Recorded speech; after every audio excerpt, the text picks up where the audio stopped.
Welcome to రాజనీతి. తమిళనాడు సీఎంగా ఎట్టకేలకి విజయ్ గారు ప్రమాణ స్వీకారం చేశారు. గవర్నర్ గారు ఒక వారం రోజులు దోబూచులాట తర్వాత ప్రభుత్వం ఏర్పాటు చేయడానికి ఆహ్వానించారు. ఆయన ప్రమాణ స్వీకారం చేసే వరకు కూడా గవర్నర్ ఏం చేస్తారో ఏంటో అన్న చర్చలు జరిగినాయి. గవర్నర్ నిర్ణయాన్ని కొంతమంది సమర్థిస్తే, జయప్రకాష్ నారాయణ లాంటి వాళ్ళు, రాజ్యాంగ నిపుణులు, మేధావులు సింగిల్ లార్జెస్ట్ పార్టీకి అవకాశం ఇవ్వాలి అని వాదించారు. గవర్నర్ కావాలని డిలే చేస్తున్నారు, ఇందులో రాజకీయ కోణం ఉందని కూడా విమర్శలు వచ్చినాయి. విజయ్ గెలిచిన తర్వాత మన తెలుగు రాష్ట్రాల్లో చాలామంది సెలబ్రేట్ చేసుకున్నారు విజయ్ గెలుపుని. ముఖ్యంగా సామాజిక వర్గాల పరంగా విజయ్ని ఓన్ చేసుకునే ప్రయత్నం చేశారు.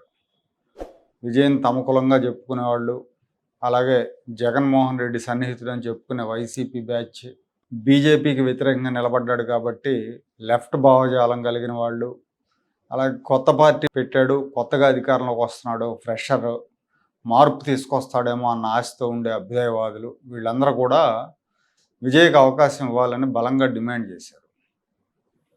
అయితే ముందుగా విజయ్ కులం గురించి జరుగుతున్న చర్చ గురించి చెప్పాలి.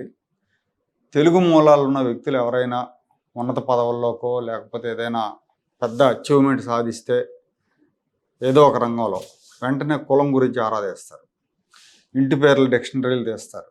మావాడంటే మావాడని క్లెయిమ్ చేసుకుంటూ ఉంటారు. దీనివల్ల వీళ్ళకు ఒరిగేదేమి ఉండదు.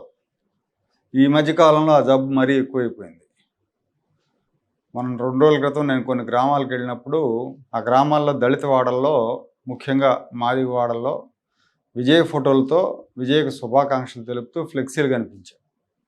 మాదిగ బిడ్డ విజయ్ అని అందులో మెన్షన్ చేశారు ఆ ఫ్లెక్సీల్లో.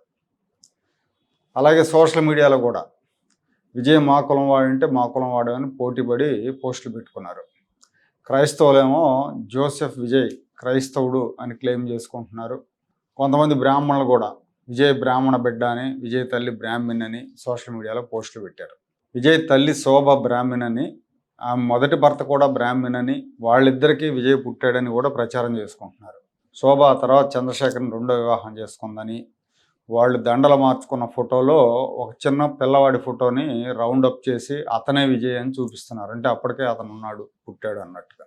ఇక్కడ ఆయన తల్లి శోభ బ్రాహ్మణ్ అనేది నిజం, అలాగే ఆయన తండ్రి చంద్రశేఖర్ క్రిస్టియన్ అనేది నిజమే. విజయ్ కూడా క్రిస్టియనే, ఆయన పేరే జోసెఫ్ విజయ్. అయితే విజయ్ తన కులం గురించి కానీ లేదా తన మతం గురించి కానీ ఎక్కడా కూడా మాట్లాడాల. రాజకీయంగా కానీ వ్యక్తిగతంగా కానీ ఎప్పుడు పెద్దగా ప్రస్తావించలేదు. ఆయన తన రాజకీయ ప్రస్థానంలో అందరినీ సమానంగా చూసే సెక్యులర్ విధానాన్ని అనుసరిస్తానని స్పష్టంగా చెప్పారు. ఇప్పుడు ఆయనకు మద్దతు ఇస్తున్న పార్టీల్లో మాత్రం కులవాద పార్టీలు ఉన్నాయి, మతవాద పార్టీలు ఉన్నాయి. వీసీకే ఉంది, అది కుల పార్టీ. అలాగే ఇండియన్ యూనియన్ ముస్లిం లీగ్ ఉంది, అది మత పార్టీ. వామపక్ష పార్టీలు కూడా ఉన్నాయి, సిపిఐ, సిపిఎం ఉన్నాయి. కాబట్టి విజయ్ కులమతాలకు అతీతంగా పరిపాలన చేస్తాడని మనం ఆశిద్దాం.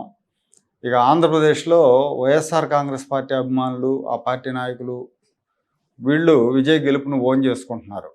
విజయ్ మా అధినేతకు జగన్మోహన్ రెడ్డికి దగ్గరవాడని చెప్తున్నారు, కాబట్టి విజయం మా విజయం అన్నట్టు చెప్తున్నారు. అయితే ఇది నిజమే. వైఎస్ జగన్మోహన్ రెడ్డి పెదనాన్న కుమారులతో విజయ్కి సన్నిహిత సంబంధాలు ఉన్నాయి. వైఎస్ అనిల్ రెడ్డి, వైఎస్ సునీల్ రెడ్డి, వీళ్ళిద్దరూ చెన్నైలో ఉంటారు. వీళ్ళు జగన్మోహన్ రెడ్డి కజిన్ బ్రదర్స్. వీళ్ళకి మద్రాసులో వ్యాపారాలు ఉన్నాయి, ఆఫ్రికాలో కూడా వ్యాపారాలు ఉన్నాయి. తమిళనాడు మాజీ ముఖ్యమంత్రి స్టాలిన్తో కూడా వీళ్ళకి సంబంధాలు ఉన్నాయి, అలాగే విజయ్తో. అనిల్ రెడ్డి, విజయ్, ఇంకో సినిమా హీరో సూర్య, వీళ్ళు ముగ్గురు కూడా క్లాస్మేట్స్, మద్రాసు లయోలా కాలేజీలో చదివారు. అనిల్ రెడ్డి చిన్నప్పటి నుంచి కూడా విజయ్తో సన్నిహితంగా ఉండేవాడు. అలాగే అనిల్ రెడ్డి సోదరుడు సునీల్ రెడ్డి కూడా విజయ్కి దగ్గరవాడే. ఈ సునీల్ రెడ్డి జగన్ సీఎం అయ్యాక ఏపీ రాజకీయాల్లో తెర వెనక కీలక పాత్ర నిర్వహించారు. జగన్ సీఎం అయ్యాక లిక్కర్ పాలసీ రూపకల్పనలో తెర వెనక ఉన్నారన్న ఆరోపణలు ఉన్నాయి. ఈ సోదరులిద్దరికీ ఆఫ్రికాలో లిక్కర్ మైనింగ్ వ్యాపారాలు ఉన్నాయని ఆ మధ్య మీడియాలో వార్తలు వచ్చినాయి. ఏపీ లిక్కర్ వ్యాపారంలో వచ్చిన డబ్బుని సునీల్ రెడ్డి కంపెనీల ద్వారా విదేశాలకు తరలించారు అన్న ప్రచారం జరిగింది. ఏపీలో జరిగిన లిక్కర్ కుంభకోణంలో వచ్చిన డబ్బుని ఈ సునీల్ రెడ్డి కంపెనీల ద్వారా విదేశాలకు తరలించారని వార్తలు వచ్చినాయి. 2025 సెప్టెంబర్, అక్టోబర్ నెలల్లో సునీల్ రెడ్డికి చెందిన హైదరాబాద్, విశాఖపట్నం కార్యాలయాల్లో ఈ లిక్కర్ కేసును విచారిస్తున్న సిట్ సోదాలు నిర్వహించింది. ఈ సోదరులిద్దరూ ఆఫ్రికాలో టాంజానియాలో రెడ్డీస్ గ్లోబల్ ఇండస్ట్రీస్ అనే పేరుతో మద్యం తయారీ వ్యాపారం నిర్వహించారు. ఆ మద్యం నాణ్యత సరిగా లేదని టాంజానియా ప్రభుత్వం వీళ్ళ డిస్టిలరీస్లో సోదాలు నిర్వహించి ఆ బ్రాండ్లు నిషేధించింది, కేసులు పెట్టిందన్న వార్తలు కూడా వచ్చినాయి. ఈ రెడ్డీస్ గ్లోబల్ ఇండస్ట్రీస్ తయారు చేసే మద్యం నాణ్యత లేనిదని, సాచెట్ల రూపంలో అమ్ముతూ నిబంధనలు ఉల్లంఘిస్తున్నారని కామరూన్ వంటి దేశాల్లో ప్రజలు నిరసనలు వ్యక్తం చేశారు. సో ఈ సునీల్ రెడ్డి కుమారుడి వివాహానికి మొన్న మధ్య చెన్నైలో జరిగితే విజయ్ వెళ్ళారు. అలాగే ఆ వేడుకకు జగన్మోహన్ రెడ్డి దంపతులు కూడా పార్టిసిపేట్ చేశారు. అందరూ వీళ్ళు విజయ్ ఆ సందర్భంగా విజయ్ జగన్మోహన్ రెడ్డి కలిసిన క్లిప్స్, వాళ్ళిద్దరూ కలుసుకున్న క్లిప్స్ సోషల్ మీడియాలో వైరల్ అయినాయి.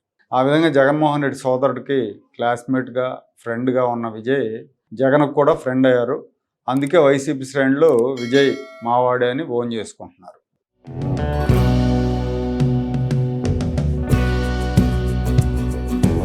Like, share and subscribe to Rajaniti channel.